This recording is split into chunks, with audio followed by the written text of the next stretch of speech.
Hello అందరికీ, మామిడికాయ పచ్చడి చూపిస్తా. ఇప్పుడు శనగకాయ పప్పులో అండ్ ఎండుమిరపకాయలు, ధనియాలు కొద్దిగా అండ్ సాల్ట్, అదే ఉప్పు అయినా వేసుకొని బాగా మెత్తగా దంచుకోవాలి.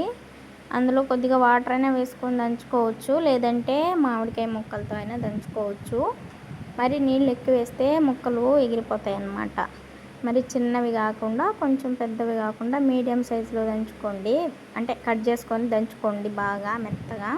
తురుముకొనైనా చేసుకుంటారు, కానీ దంచితేనే ఇంకా టేస్ట్ బాగుంటుంది. దంచుకున్న తర్వాత ఇంకా పోపు పెట్టేసుకోవాలి. దానికోసం కొద్దిగా ఆయిల్, ఉద్దిపప్పు, ఆవాలు, తెల్లగడ్డలు, మిరపకాయలు, కరివేపాకు వేసి బాగా ఫ్రై చేసుకోవాలి. తర్వాత ఆనియన్స్ కూడా వేసుకొని బ్రౌన్ కలర్ వచ్చే వరకు ఫ్రై చేసుకోవాలి. అందులో కొద్దిగా పసుపు అండ్ మనం దంచి పెట్టుకున్న మామిడికాయ పచ్చడి వేసుకొని బాగా కలుపుకోవాలి.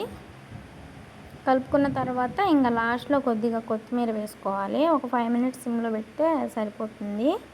మామిడికాయ పచ్చడి అంటే ఇష్టం లేని వాళ్ళు ఎవరు ఉండరు. వీడియో నచ్చితే లైక్ చేయండి, ఛానల్ని సబ్స్క్రైబ్ చేసుకోండి.